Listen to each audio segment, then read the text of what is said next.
One second. Let me let my dog out real quick. This guy. Sorry.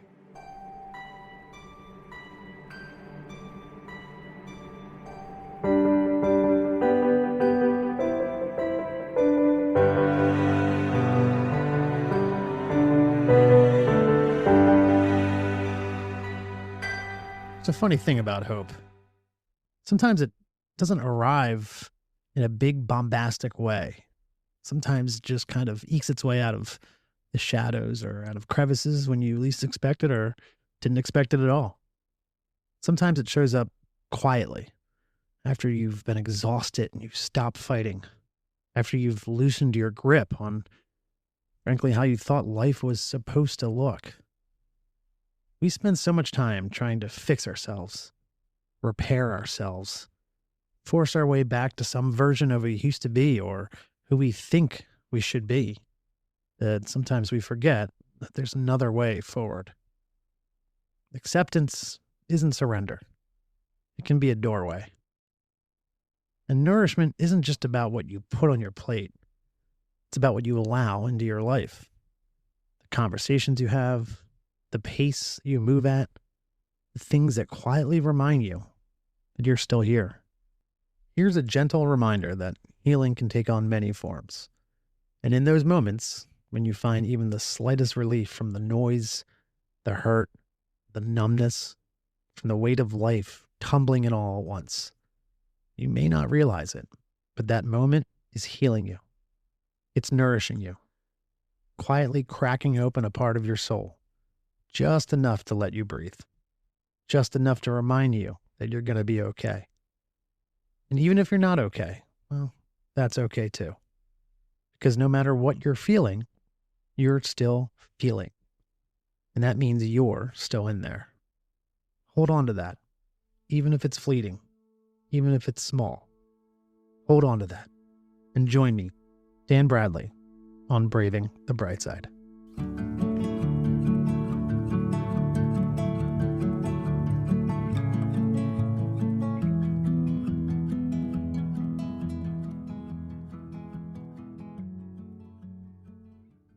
Hello, and welcome back to the bright side. Did you miss me? Because I missed the shit out of you. Sorry. I missed the hell out of you. Sorry. I missed you guys a lot. And obviously, I'm very excited to have you back. Hope the holidays treated you kindly. Hope you're getting through this lovely, sweet, succulent, bone-chilling winter, if that's what you're experiencing. For my friends halfway across the world, wherever you are and whatever season you're in, well, I hope life is treating you oh so well. A quick belated shout out to my beautiful wife, Sabrina, who just celebrated her redacted birthday. And it's pretty much a national holiday. Not sure you realize that out there, people, but you should be aware. And it is. Just as smart, just as beautiful, and just as downright badass as the day met her. redacted. Looks good on you, beautiful girl. I'm excited to get back, and I'm even more excited for you to get to know today's guest. But before all that, look, I don't know about you, but I'm ready for some good news. In fact, I need some good news. So let's get into the feel-good news of the week, shall we? All right, here are some delightful things that happened this past week. 6 positive things for your soul and your ears to hopefully make you feel a little bit better. Number 1, breakthrough treatment for untreatable eye condition. I'm not gonna lie, there's a lot of words in here that I cannot and I will not try to pronounce, like hydroproxyprol, whatever. So what happened is a condition characterized by low eye pressure that previously had no treatment now has seen 7 out of 8 patients on the trial seeing their sight return. I feel like there's a lot of puns in there. Global Ocean Treaty takes effect, a landmark international agreement designed to protect biodiversity in the high seas, areas outside of national jurisdiction, officially entered into force on January 17th, 2026, representing a major victory for ocean conservation. Number 3, Amazon stingless bees granted legal rights. In a historic move for environmental law, native stingless bees in the Amazon rainforest were granted legal rights, recognizing their crucial role as primary pollinators and aiming to set a precedent for protecting other insect species. Number 4, major UK investment is in green energy. The UK announced a $15 billion investment in renewable energy projects, part of a global surge in solar and wind power, which are currently rolling out faster than any other power source in history. Number 5, reappearance of rare wildlife. Conservationists reported a rare jaguar sighting in Arizona, offering renewed hope for the endangered species recovery in the region. Additionally, a survey in the UK revealed that rare bird species are on the rise in the Knepp estate. And number 6, significant reduction in U.S. premature births. A public health program in Florida demonstrated success in reducing preterm births by 30%, highlighting a potential model for nationwide improvements in maternal and infant health. So there you go. There are 6 things happening out there this past week that is good. It's good things. It's good stuff, which, we need to focus on the good stuff every once in a while. It's important. So hopefully some of that spoke to you. Hopefully all that spoke to you and helped lift your spirits just a little bit, if not more. All right, let's turn our attention to our next guest, shall we?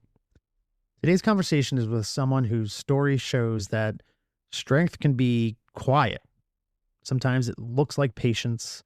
Sometimes it looks like listening. Sometimes it looks like staying present when everything else around you feels so uncertain. My guest today is Maria Garcia, a nutritionist, wellness coach, and author whose life was radically altered at a young age in ways that she never could have imagined. What makes her story so powerful isn't just what she endured. It's how she chose to move forward. Slowly, honestly, and with a deep respect for her body and her life. This conversation is about quick fixes or miracle cures. It's about resilience, acceptance, and the quiet ways healing can find us when we least expect it. So without further ado, here is my conversation with the amazing Maria Garcia.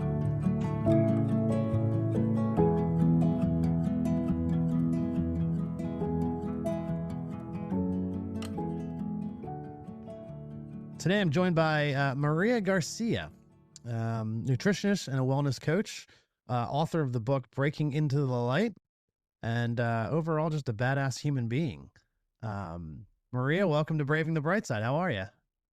Good. How are you, Dan? Thank you for the amazing intro. Yeah, thanks. I'm doing pretty well. Things are pretty good here in Philly. It's, alternating between frostbiting cold and then also gorgeous 55-degree weather, which, I think is kind of the same for you in Jersey right now, right? It's all over the place. Yes. Yep. Can't imagine why we're all getting sick all the time. So how is your day going so far? How are things? So far, it's pretty good. I just had a networking meeting this morning Oh, and okay. did some odds and ends on my end, and pretty good. Pretty good. Nice. Worked a little bit with my clients Hmm. through a group we have. Very cool. So, your story is pretty incredible. We connected a little while back and shared each other's paths and journeys where we're coming from. And yours is very much, big thing I hit on the podcast is, resilience and meets radiance. That's a tagline I like to use. And after you told me your story, I was pretty much like, my God, I mean, that is your tagline for this story, because the mental and physical gymnastics that you've gone through in your journey is nothing short of inspiring and incredible. So, let's just dive right in if you're all right with that. Of course. Kicking it off, you, without going into it too quickly, you suffered a massive stroke at 25 years old. Yes. Through your life growing up and stuff like that, did you feel any kind of ailments, or, you know what I mean? Did you have any signs of that coming down your path at such a young age, or? Not really. All I would say is in my youth, like when I was a toddler, I Mhm. was sick often and often on antibiotics, but by that time I was in my late teens and 20s. I was a runner. I was eating pretty healthy, I thought. So Yeah. I was doing pretty well. Yeah. You're just, doing the average kid thing, I imagine, Yeah. and living your life. So, I mean, I'll let you take it from here, but I mean, then you reach the age of 25. What does your life look like at 25 before this massive, pivot? I was actually in the corporate world. Okay. I was studying to become a stockbroker. I had just taken the Series 7 exam, which is required for brokers, and I had done really well. Wow. Yeah. So you're out there And I killing was it in your basically job. Yeah. climbing the corporate ladder, also playing very hard. Like, Hmm. I was drinking a lot. Yeah. Yeah. Um, again, because you're young too. So it's kind of, Right. especially imagine working in a corporate job too. You work hard, you play hard, right? I mean, Yeah. that's what I gather from the movies and TV shows I've watched anyway. um, They're pretty accurate. yeah. Yeah. So, I imagine, what's that day look like? The day that, the stroke hit you, you woke up just like I imagine like feeling the same as you have and Yeah, so it was a Sunday in mhm, January, and we were having lunch at my mom's house, like we did every Sunday. mhm, And a friend of mine was joining us. So we had lunch. My mom made a beautiful spread as usual. She goes for 50, even though there's only 4 or 5 of us. Anyway, so one of the dishes was shrimp. And eventually we finished lunch and I went to my apartment, which was coincidentally underneath my parents' apartment. So same house, just different apartments. And I was speaking on the phone with my boyfriend at the time, who was living in London. And all of a sudden I started to say things like, the Red Ocean is underneath the kitchen floor. And as soon as I said it, like I heard myself say it, but I was like, did that come out of my mouth? I couldn't believe that happened. Like without yeah, me wanting that to happen. And then I said something else gibberish. And I was scared. I was yeah, scared. I thought, what is going on? So I somehow managed to get off the phone. And as soon as I hung up, it was like bam! I felt like somebody whacked me over the head with a cast iron pan. wow, It was the worst thunderclap headache ever. So I fell onto my bed in the fetal position, and I had extreme vertigo as well. And my friend, who heard commotion from the other room, came to look at me and saw what was going on. He called my mother. Meanwhile, I'm thinking, man, I have food poisoning. It must be food poisoning. right, I've never been food poisoned, so I have no experience what that's like. hmm, But it's just an assumption. And so eventually the ambulance was called. They came over. They asked me questions like, what year are we in? Who is the president? And things like that. And apparently I answered coherently enough. So they actually left. wow, They left because they didn't think a 25-year-old was having a massive stroke, right? yeah, yeah. I mean, are you still feeling like the massive headache and vertigo at this point too, as well, or has it had subsided at all? Or okay, That's all gone. hmm, wow. Yeah. So you answered the questions correctly. They're like, okay, well, we don't really know what happened here, and you should be fine. Yeah, It's they, just a they said headache. they thought it was food poisoning as well. And they basically said if she gets worse or doesn't get better, you're better off going to the emergency room because there was a lot of snow on the ground and it would Hmm. have taken them longer to get me there than Mm, regular car. yeah.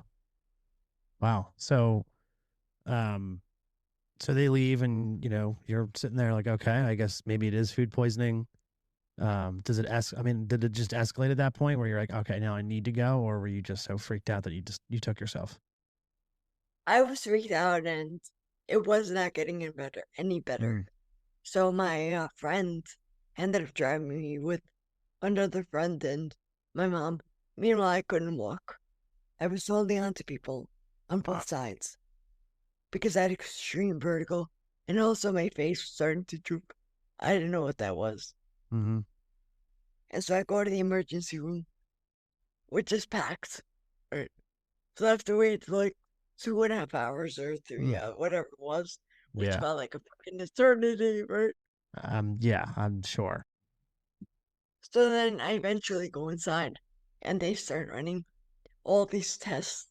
And eventually, after all the tests, somebody walks over to me and says, Miss, we think you're having a stroke.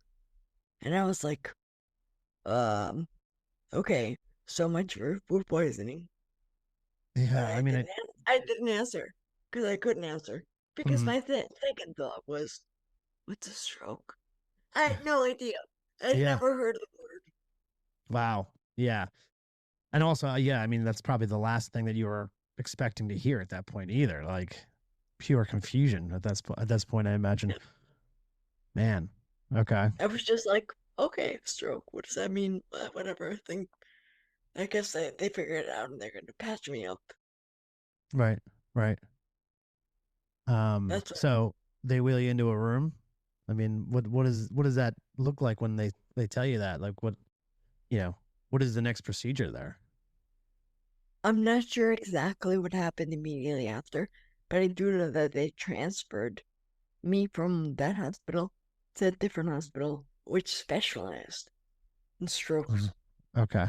It's like a very small hospital, and I Hmm. guess they didn't have the right. Okay. Man. So how many hours is this since you first initially felt that that bang in your head? That I mean, it's Yeah, half a day at this point, I imagine, right? yeah, yeah. And Yeah. there is an injection that can be used for people having clots, Hmm. which would lead to having no side effects or no lingering side effects. But the problem is, they thought I was having a hemorrhagic stroke. And when you're having a bleed, it can kill you. Oh wow. So they just didn't know. And so I didn't fall within the right time frame for that Hmm. injection anyway, as they figured it out. Wow. So they transfer you to the smaller hospital, get you in a room, start to get you checked up. What's how's it going from there? What's the Well, the headache is gone. hmm I'm feeling like better somehow, but right. still I couldn't really move or communicate. And they ended up doing a procedure the following morning where they insert it's called a balloon up your groin, and that busts a clot, Oh, right? okay. Yeah. And I think there were like, at the time, which was 20 years ago, that procedure had I think it was like a 97% death rate. Man. But they were saying that if I didn't do it, I had 100% death rate Yeah. or something like that. So when I did the procedure and it was considered successful, and I put that in air quotes because when I came to, I was totally paralyzed from the nose down, Mm. unable to speak, unable to move. Everybody thought I was in a vegetative coma for 2 weeks as I'm 2 weeks. hearing everything happening around me and seeing. I My just couldn't God. communicate. So you're able to blink and that's about it. I Yeah, mean, you can't move your head or anything either, or because I guess because no, it's yeah your neck and everything. My God. I could blink. I could blink, and that's actually a Hmm. friend of mine realized I was conscious after 2 weeks because she was showing me pictures. We had taken on a trip, and she realized I was tracking with my eyes. So she went and alerted the medical staff, and they told her, no, no, that's involuntary eye movements. Oh my God. How My crazy God. is that? Yeah, that's insane. That's terrifying too. Um, So 2 weeks you're in this state now. And I can't even imagine what kind of nightmare that is in terms of still being able to hear everybody and see everything, and everybody's talking about whatever state you're in, and you're unable to communicate that you're still there, that you're very much still very there. So the doctors are claiming that you're in a vegetarian state at this point, right? Vegetarian? Yeah, Vegetable? I don't know if I'm saying that right. vegetable, vegetative, I think. Thank you. Yeah. Hopefully that wasn't. um, I should stop talking. But so what's I almost feel bad asking, but like what's going through your mind at this point? Like what does that feel like and look like for you as you're for 2 weeks? What kind of battles are going on in your brain at this point? I'm still too much in shock to even. Mm, I was feeling kind of, oof, of course, I was scared, but yeah. I think the most prominent feeling was just a feeling of numbness. I was Mm-hmm. just so shocked at what was happening because I had never heard the word stroke. Yeah. I thought to myself, I'm going to be at the hospital for tops 2 or 3 weeks, and then I'm going to go home all patched up and resume the life I had before. Mm-hmm. This is what I thought. Yeah. And how quickly that just did not happen. How quickly that turned. Man, so you're still there. You're essentially trapped in this state in your body, um, and you can't feel anything. So, you know, obviously, I were they feeding you? Like, I mean, were you able to sleep at all? I mean, obviously, you were able to sleep here and there, but in terms of like, like you said, you were in shock and the pure fear. I mean, how how often were you able to kind of let things be and just eat or just sleep, or I can't imagine how exhausting that was. I mean. No, I had a feeding tube. They Mm, were feeding me through a tube, and I also had a breathing tube. I later got a trach, but for a while I had a breathing tube stuck in my hmm. mouth, probably over a month. Man, yeah. So any like crazy thoughts just racing through your brain at that point in terms of like what am I going to do, what is my life going to look like what, I mean, or is it just still pure like I need to figure out what the hell's going on? Yeah, to be honest, I never had any of those thoughts because I had no reference for a Mm, stroke, zero reference. yeah. And so I thought whenever I leave here, things will be back to what they were. Right. Right. Whatever that was. I never thought that I would have any type of disability or Hmm. that I would be any different from anybody else. Right. And the first time that thought, that possibility entered my mind was one time I was at the hospital. The first one, no. Yeah, not the one that I got transferred from, the one I got transferred to. And I had a psychiatrist or a psychologist in my room, and she was telling me, when you go home, things are going to be different. And I was like, what did she mean different? Hmm. I had no idea. Like, I still believed I was going to be totally back to normal. Well, yeah, you're 25 years old too, you know what I mean? It's not like your health is declining in any way. Like, yeah, why would you think otherwise at that point? Yeah. Healthy partying 25-year-old. Yep. Um, so, you know, you're laying in bed. The doctors keep claiming you're in this state and it is what it is. What what did you do to start trying to convince everybody else that you were there, that you were still you and you were still in there? Well, eventually, um, I started to type. One, Oh. with one hand when I got movement, the one hand, which all began with one finger moving, not Mm-hmm. even half an inch. And previous that I was also blinking once for yes, twice for no, because my friend ended up also telling my family, and they're Mm-hmm. the ones that came up with the system to see if I actually was there. Yeah, It because wasn't. you're wow. So they're the ones who kind of came in and made sure that you were processing what they were saying to you and stuff like that Yeah. and answering questions. What did that feel like when you had to try to move your fingers and stuff? Was that like strenuous, or did it just slowly just come back one day and you're like, oh shit, look at this, I can move my finger? I think it was more than that. Hmm. Yeah. I think I had to try that hard. Yeah. She's too Um, confused. yeah, I imagine. So, what was the moment where they grabbed the doctors or the medical staff and were like, no, no, no, look, see, she's there. You know, what did you do, I guess, to really drive that point home with your family? I have a funny story about that. I don't know when exactly the staff realized, but I guess Hmm. it was my family that said, "No, listen, we did this with her and she's responsive." Yeah. But I was so livid, that whenever a white lab coat walked into my room and I could actually move by this point a little bit, I would give them a one finger salute with the another finger, not this finger. Really? So you're laying in bed and you're like, check this out, I'm still here, by flipping them off. Yep. And at no point were they like, oh wait, she's flipping us off. Maybe she's there. Like, did they not catch on to that, or?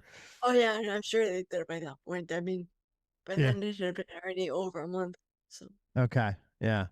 So, I imagine at this point you're moving your fingers and you were typing. So obviously, like, they grabbed the doctors. What's that? What's that process from there when they realize, okay, she's not in this coma like state.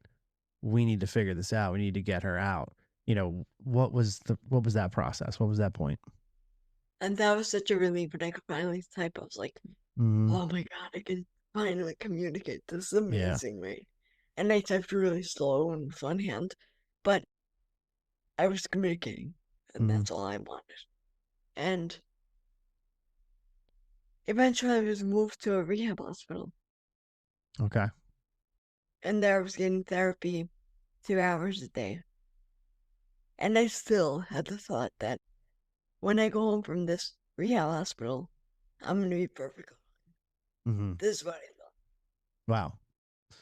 So are you able to walk at this point when you're going to this rehab, or are you still, like, are you in a wheelchair at this point, or? Yeah, when I went to the rehab hospital, I was not even in a wheelchair. I was still not mobile, Mm, but I could move my arm. And the first day, I remember a therapist was evaluating me.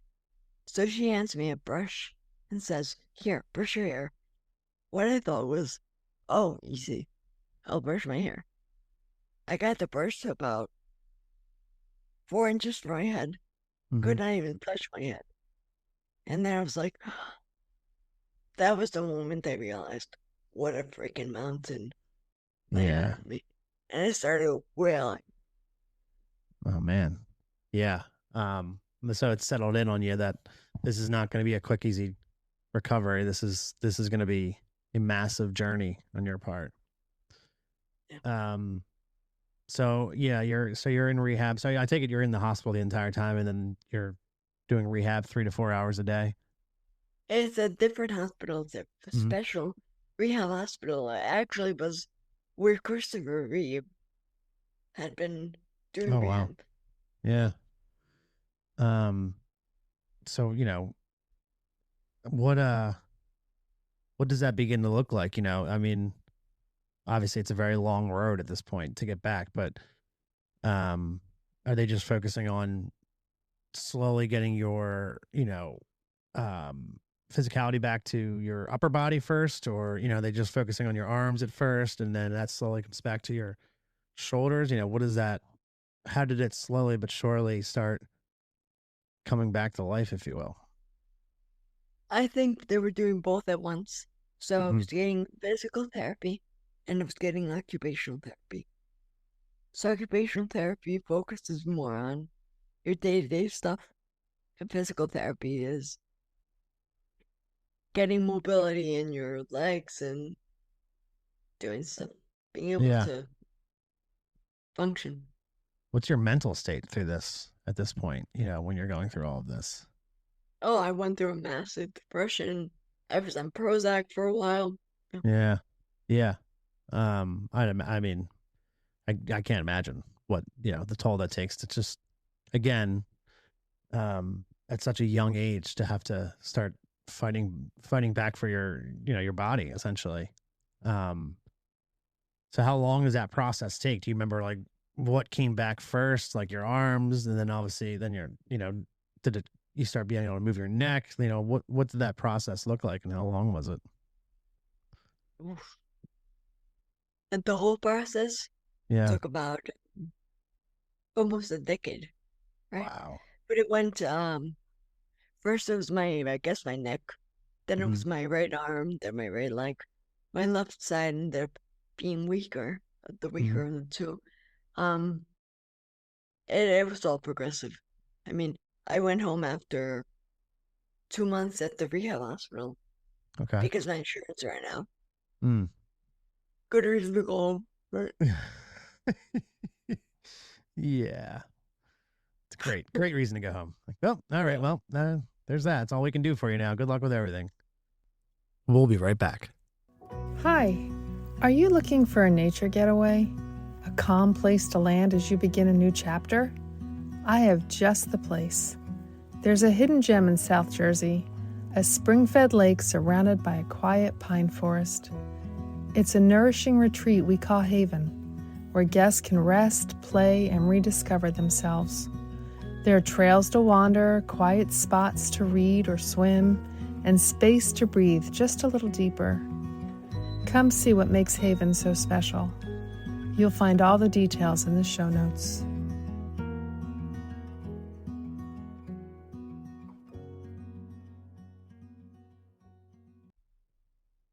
You know that one beanie you reach for every cold morning? The one that somehow feels like a hug and a caffeine boost to your confidence at the same time? Well, yeah, mine's from the Rethreadery. Beth started this Philly shop with nothing but a sewing machine and a belief that fashion could be creative, sustainable, and full of second chances. Everything they sell, from recycled apparel to handmade home goods, has a story stitched into it. So, if you're looking for something that's cozy, conscious, and made with a ton of heart, check out the Rethreadery. Progress, not perfection. One recycled treasure at a time. Check it out at www.therethreadery.com. Hey, it's Dan. Quick question. Do you like stories that crawl under your skin, pull you in, and then still hit you with a grin you didn't see coming? Then welcome to the library of Daniel Bradley, my haunted little archive of original horror comedy tales. Every month, I drop brand new stories eerie, emotional, weird, and occasionally unhinged. Well, let's be serious here. Always unhinged. All written by me and ready for you to read on Patreon. Think VHS nightmares, neon soaked diners, and a hallucinating Easter bunny who probably should have called out of work. If you want in, head to patreon.com/Daniels666 time and grab a seat. Just don't touch anything on the shelves. Some of those stories bite back. Welcome back. So, Um, so when I went home, I was in diapers. I mm, was in a wheelchair. I was cross-eyed. Um, so basically, the therapy wouldn't even take me as an outpatient until I had been potty trained. wow. I was getting in-home therapy for a while. Wow. So they had that rule where you can't come back until you're potty trained. Basically, So the mind shifts. I mean, I imagine at that point you focus your efforts on that, relearning all of that, and then I mean, I take it you ended up going back to outpatient then, right? yeah. But I did not focus my efforts on that at all. Like, Mm-hmm. I just was trying to figure out why I was alive. I like not to keep hammering away on it, but I can't imagine the mental state, the mental, grenades going off in your brain about what was happening and why this happened. Imagine at some point you became angry, Yes.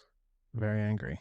Yeah, of course. I went Yep. through the whole 5 stages of grief that they call Mhm. it. So you said it became almost a decade until you were completely back. What, you know, was there a significant moment in this process where you were like, okay, all right, I can do this. Like, this is a monumental shift.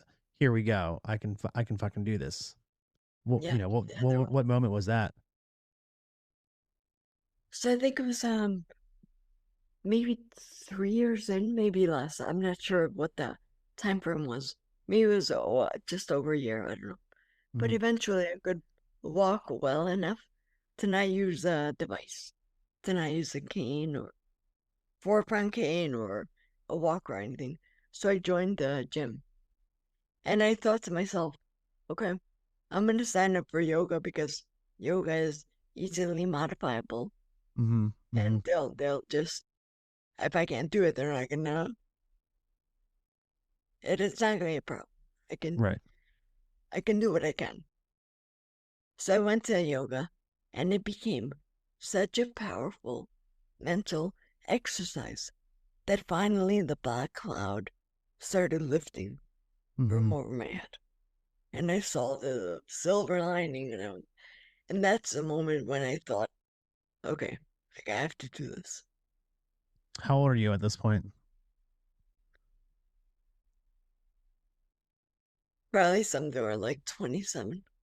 Wow. Okay. All right. So a few years later after the incident. Um, yeah, that's incredible. I can't imagine that that feeling and that light that comes through when you start be like, okay, I can reclaim my body. I'm starting to get back on the right path. Yeah. That had to have been powerful as hell. For me it totally was. What was the powerful shift was that my mentality changed so Mm, much. It was just because up until then it had just been, why am I alive? Why am right. I doing? And when I was finally in yoga, I don't know why, but that just cleared my head.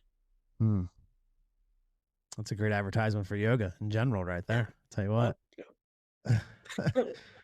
And I know at this point, you're starting to get back. You're getting back on the road to recovery. You're getting back to reclaiming your body and making the movements and relearning everything. Which was huge.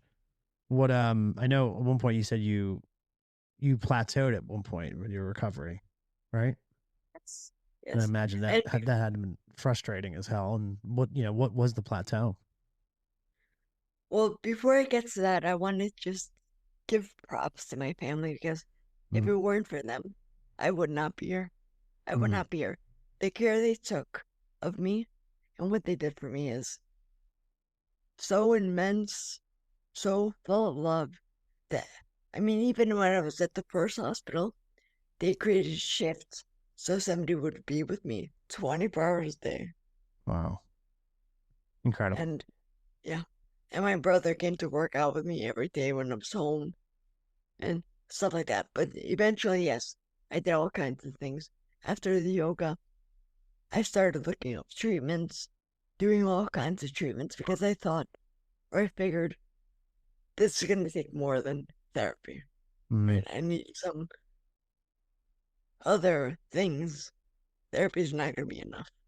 yeah, And I did all kinds of treatments. I did stem cell injections.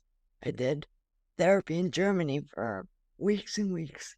I did Feldenkrais method. I did chelation therapy. I did a whole bunch of stuff, right? I was yeah. just very nervous and going to the gym, doing all that. And when I got to year 8, I stopped recovering, more or less. But I didn't realize that until Mm. I got to year about 10. And I realized, you know what? I've been not recovered for 2 years. I haven't made any progress whatsoever. So when you say that, So what's I that? thought, What progress are you not making at that point? Do you like what was that? What does that mean in terms of the progress you weren't making? my voice was a whole lot different than it Mm. is even now Oh because wow. I had no bass behind it. It was Ah, yeah. I couldn't speak more than a certain amount of syllables at once. Wow. Yeah, I didn't even I think can of talk that. about an Yeah. album. Yeah. Yeah. Yeah, when I started talking, I began talking one word. Hmm. Man. And I had mobility issues still. I was physically about 70% what I was prior to the stroke. Wow. Okay. Um, so you're plateauing and you're realizing it now. What's the next step? What's your next goal there? To live, I just wanted to live. I realized, oh my God, I'm so tired of looking for treatments, researching treatment, doing treatments, and just breathing and doing everything to try to recover. I'm Mhm. tired. I Yeah. want to just live my life. And this is what it's going to look like. Well, that was acceptance, right? Yeah. And I was like, okay, this is me now. So I ended up stopping all the treatments. I went back to school. I started working with a friend just so I could leave the house. Hmm. Yeah. I mean, that's a big one. I mean, just mentally for you. I mean, I imagine that's a big one. Being able to Oh, leave the yeah, house, go to work, start huge. working on the other things. Wow. So yeah. So now, you're getting out of the house. You're starting to actually try to live a life besides just focusing on getting your body back. What is, where did that lead you, as you started to slowly kind of recover in that aspect in terms of getting your independence back, and being able to seek out experiences instead of just fight to get back, what, what path did that lead you down? What did that look like? So eventually that led to me finally moving out of the house. Wow. I think it was 2018 when I Mm. moved out of my parents' house. What was your parents' And reaction to that? I mean, I can't imagine they must have been so proud and beyond ecstatic. Probably also yeah, like, did they not want you to leave either, or they? yeah, my mom didn't want me to leave. Yeah, yeah, I imagine. Yeah, no, she didn't want me to leave. But that was it. It was just doing what I could to just live, just have a Hmm. life.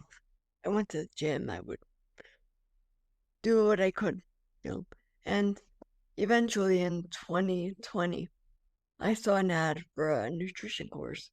And I was already interested just because I had been playing with my diet for years.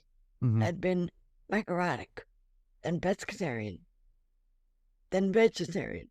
Just I was willing to do whatever would give me, or the possibility, not even would give me, the possibility of recovering anything at all. I was Yeah. willing to try. And so I thought, all right, that sounds cool. I'm going to learn something new about something I already like and follow. So I enrolled in the program, never in a million years thinking anything good or would change, because by this point, it had already been 15 years since I had the stroke. So I didn't think anything of it. And then, much to my utter amazement, within 6 months, I had recovered another 20%, Wow. 15 years after a stroke. And I got my life back. I got my life back. Wow. that's that's insane. That's incredible. It is insane. I Yeah. thought, what is this sorcery? I could not understand what was happening and why Hmm. that was happening.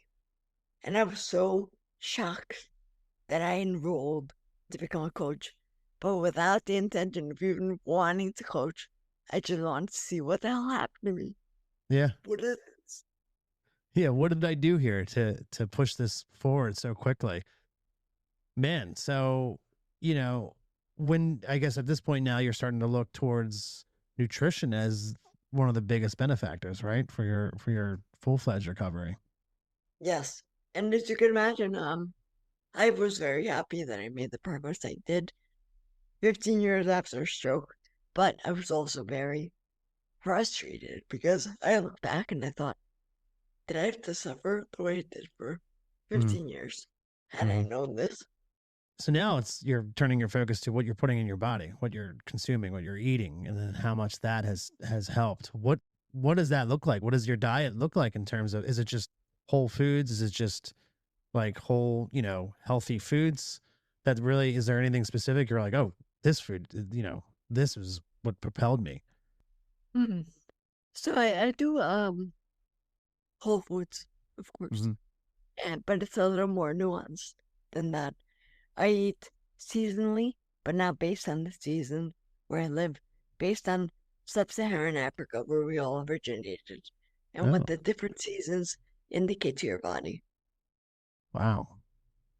Um, what I would say is the one thing that I think helped me a lot was I learned that meat is not the devil, as we are told. Mm. It's actually a superfood. If there is such a thing as a superfood, that is the only one that nori meats. So you're kicking up the protein. Yes, but Yeah. the protein and the fat. Yeah. Okay. That makes sense. Man, so now I mean, at this point, you're almost, as your journey goes now, 15 plus years later, would you say you're almost, at one point we were like, boom, not that you're ever, 100% good to go, but you're like, I'm 100% back, or like, I feel how I felt before, was there ever a moment for that? Yeah, I think one of the biggest moments was one morning I woke up and I thought, I want to go hiking today. Right? Yeah. And prior to that, I'd never had the balance, the stamina, the wherewithal, anything.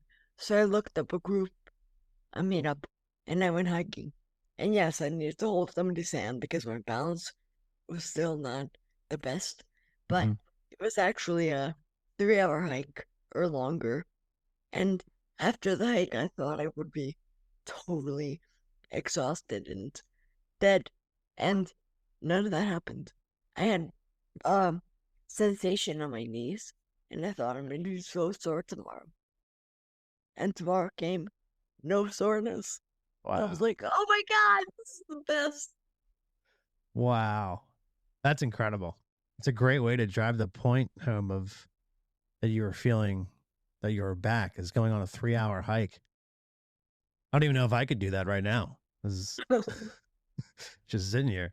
That's insane. Wow, that's amazing. So, at this point now, you're turning to coaching and leaning into the nutritionist, um, which I always feel like anytime you hear about coaching or see ads for people, like whether it be wellness, fitness, anything like that, everybody comes with a story. But I mean, I think what separates people that really truly want to do good and help other people is their passion behind it.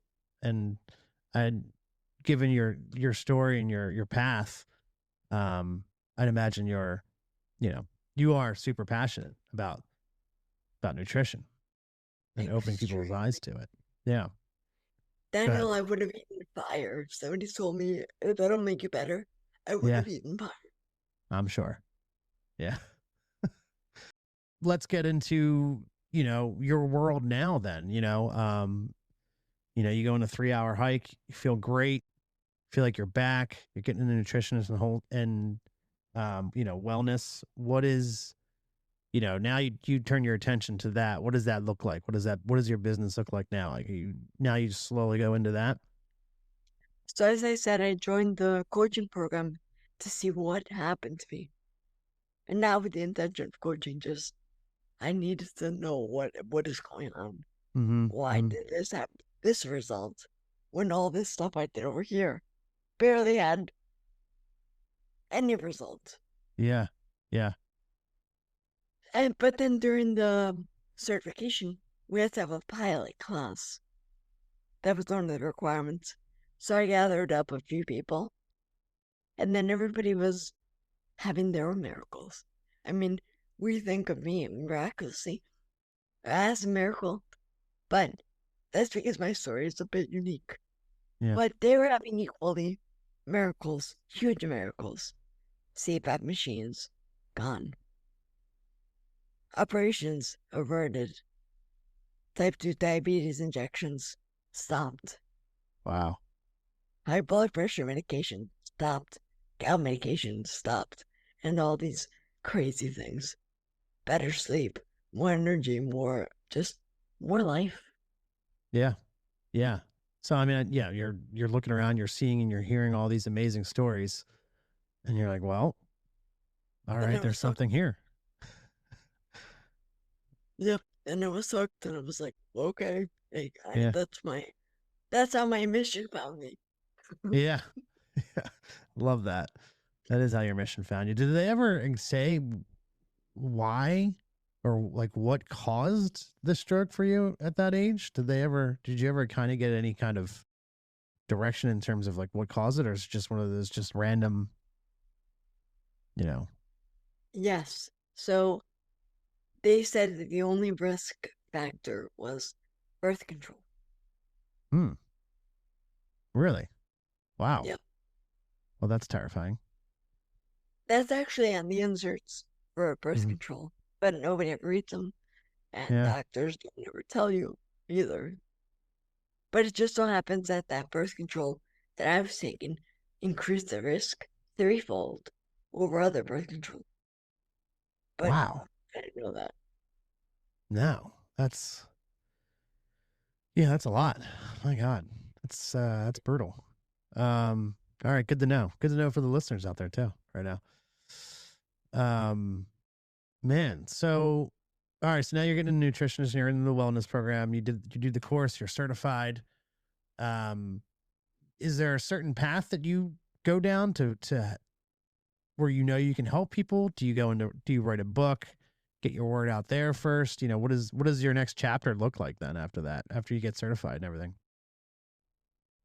So I was doing the coaching, and I'm still doing the coaching. Hmm. At first, it was it's a very high word of mouth business because the results are so extraordinary, right? Right, right, right. So I was using the referrals mostly, and now I've also started using ads, paid ads.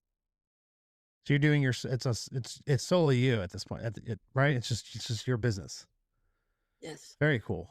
Um, so, and I imagine people are like, yeah, I guess I'll give it a shot, and they hear your story, and they're probably like, well, holy shit, okay, she probably knows what she's talking about. Yeah.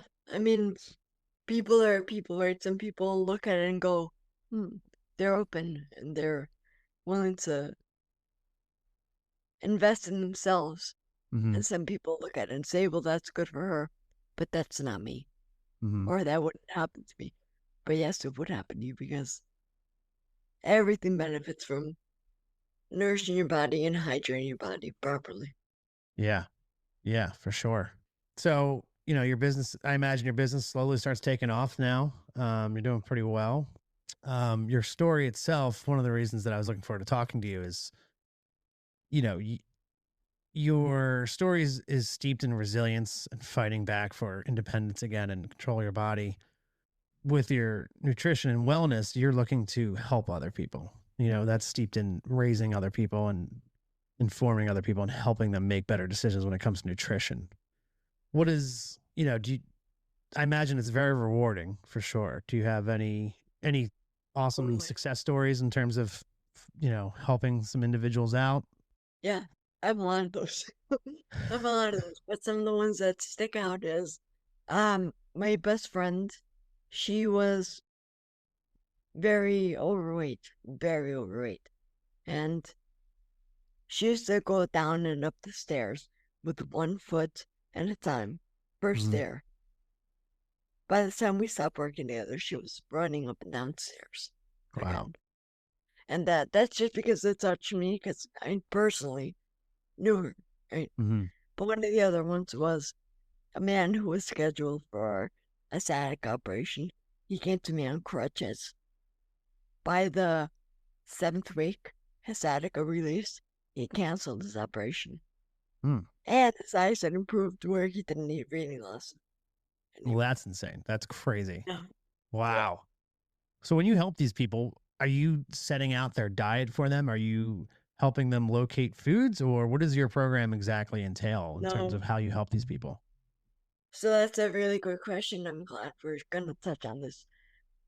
The program itself is 3 months, and we start doing a deep dive into your food psychology so that you can move forward with awareness instead of trying to use willpower to create changes. And that's Hmm. why diets fail because willpower gives out, right? Right, right. This is something else. This is awareness and resetting your relationship with food. So we lay the foundations for that. And then week over week, we're moving towards what we call spring, the spring season. Hmm. And we are adding some stuff certain weeks. We're removing some stuff other weeks. But everything is food you can buy at a regular supermarket. It's not like crazy things. There are no supplements involved whatsoever. Wow. Wow. So it's purely based in just in food and nutrition. Yes. Are you helping them in terms of like staying physically active as well? Are you speaking to them about that? Or, And no, but the reason we're not speaking about that, we love working out and exercise, and that's a mhm, part of what makes a human, right? right. But the thing is, when you're tired, when you have no energy, you don't want to work out. Hmm. By the time people in this program get to week 7, 8, 9, they're asking me, what can I do? Because I have so much energy. Right, right. So it's not a requirement in the program because we want to give people the minimal reasons to fail. Hmm. Yeah, love that. And it lends itself eventually to becoming active. Yeah. Yes, it does. Wow. Yeah, that's phenomenal. How many books do you have? I wrote one book about it's been over 10 years now. Hmm. I wrote it in 2013, I think, and it was published in 2014. And that was before I found this nutritional methodology. So I'm looking to do a second edition Okay. with another chapter. Very cool. And that what's that called? Is it the book that I mentioned earlier? Yes. Um, And if you're interested in that, send me an email because I ship them myself. They're no longer on Amazon because okay. there was an issue with the publisher. Yeah. Yeah, I absolutely will. I would be honored to read that. That'd be great. It's called Breaking into a Light, a journey of self-discovery and transformation, right? Is that what it Yes. is? Yeah, it sounds awesome. I would love to check that out. So, I mean, now what does life look like for you now? I mean, you're essentially a healing coach for, in terms of wellness and nutrition. How's that going? I mean, you're still fulfilled, you're still enjoying it, still helping other people, right? Yeah, I'm doing class right now, actually, 1 week 8. Oh, nice. That's cool. Do you do like, is it like via Zoom and stuff like that usually, Yes. or? Oh, cool. Yeah, it's always even before COVID, it was already via Zoom. So, Yeah. Before COVID made it cool. before BC, before COVID. Yeah. Yeah. It was a different world then, for sure. If you had to sum up your life with one word, I say one word, but I'm also flexible. It can be more than one if you want to. How would you sum up your life? Oh, the word that keeps coming up is miraculous. Mm, yeah, I would 1,000% agree with that word right there because it is miraculous. Your story, your journey, your perseverance is nothing short of miraculous, Maria. That's incredible. Um, what what does braving the bright side mean to you? It means not stopping. Mm, It means actually not stopping, but it also means surrender. Because it was not until I accepted what was happening and surrendered and thought, all right, I'm gonna be done trying to get better. Now I'm just gonna live. When I surrendered that and I accepted that that was my fate, that's when things finally came to me. mm, that's powerful. It's a powerful mindset switch. Surrender. Yeah. Um, Insane. Maria, you're quite the inspiration. I'll give you that. I'll give that to you. All right. There is a lot of stuff that I would say, but that's because I'm so passionate. I could talk on this topic for hours and hours and days and weeks. And okay, so just I guess I'll just sum it up in a story, right? Mm-hmm. When elephants first began, this is a true story, by the way. When elephants first began being put in zoos, they were living 6, 7, 8 years, and the zookeepers thought, well, I made my money back, all's good. But then they learned sometime later the elephants in the wild, they live 60, 70, sometimes even 80 years. And all of a sudden they were like, oh my God, my poor pockets, my poor pockets. So they began to feed the captive elephants the same diet as the elephants in the wild, and the elephants in captivity began to live almost as long. Huh. And Wow. so the point of that story is that we are eating captivity. And I'm not saying you're going to live to 300, but you're going to have a better quality of life, probably a longer life, and more health span. Because now, as it is nowadays, people spend the last 10, 20 years of their lives in our hospitals. Mm-hmm. And that's not the way it's meant to be. Yeah. Humans are not diseased. Getting older does not mean what we think it means. We think it's decline. They couldn't be further from the truth. Wow. So what does it mean then? It's getting older. Getting wiser. Yes, you're going to die eventually. We'll die. Maybe your body will not behave like that of a 12-year-old when you're 90, but it doesn't mean the slowdown that we see today. Right. Right. What do you think is one of the biggest, I don't want to say misconceptions, or lies that were fed, or, mistakes that people make when it comes to nutrition on a daily basis, the general public, if you will? There are so many of those. Hit us. Let's hear it. So the biggest one that I could think of is we are told everything is hereditary. Diabetes is hereditary, stroke is hereditary, and everything you could think of that's a chronic condition or a disability, everything is hereditary. And what does that do to us? We go, oh, it's hereditary, I guess. There's nothing I can do about that. It just runs in my family. And so that makes us powerless. But the truth is, it's not hereditary. Nobody in my family ever had a stroke. Yeah. Wow. And let's say, for example, you have a family who everybody is, or some of the people are diabetic. Okay. Maybe you're prone to diabetes. Maybe your genes make you prone, but you pull the trigger with what you put in your body. Your genes can actually, they respond to their environment. That makes sense. Yeah. Yeah. I mean, when it comes to, there's so much out there in terms of what is offered to us in terms of eating. And, often the cheapest, quickest options are usually the worst for you. And then if you really want to eat healthy, I know that's a lot of frustration for people too. And intimidation is, oh, if I eat healthy, it's more expensive. Or, if I want to be healthy, it's costs more than, just grabbing a bag of French fries or stuff like that, Yeah, but that's not actually true, because we think that, yes, things look more expensive. But when you're truly nourishing your body, you eat less. Yeah.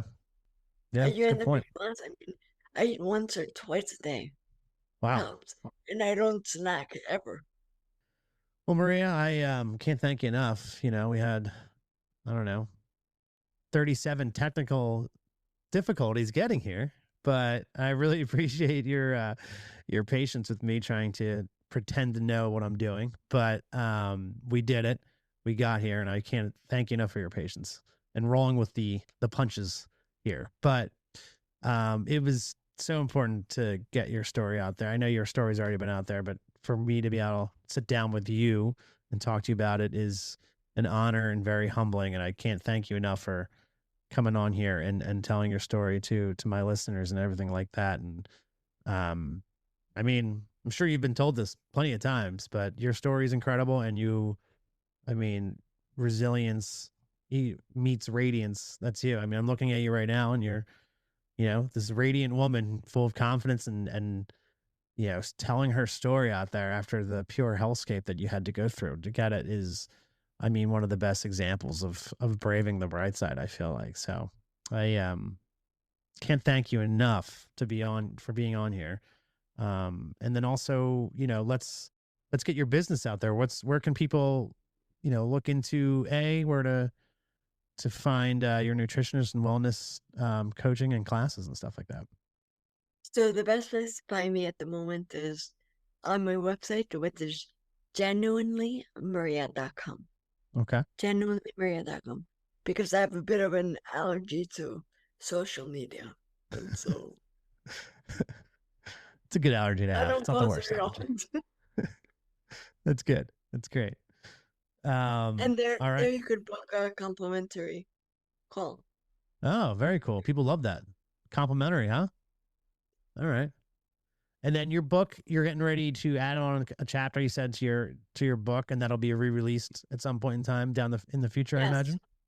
Yeah, I don't know what year. Maybe this year, maybe later. This year, perhaps. Next year, I'm not sure. Cool. But at some point. Love it. Love it. Maria, thanks for coming on here.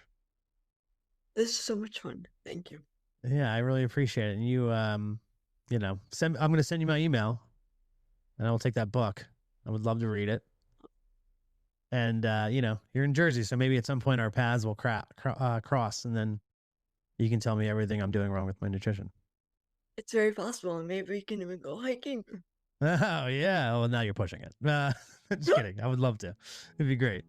Maria, listen, thank you so much for being a part of this. I really appreciate it. You're so welcome.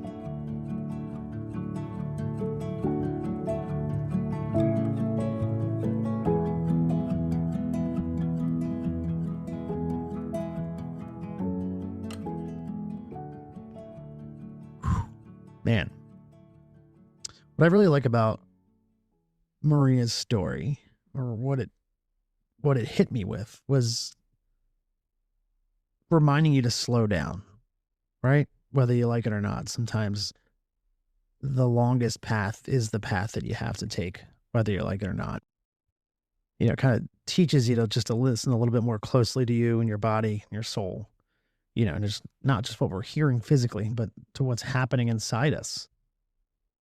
Maria's story isn't about fixing everything or rushing towards the finish line. It's about staying. It's about nourishing what's still alive and trusting that even the quiet, slow progress, it's still progress. I guess if there's one thing that I hope you carry with you after this conversation, it's this. You don't have to have it all figured out to keep going.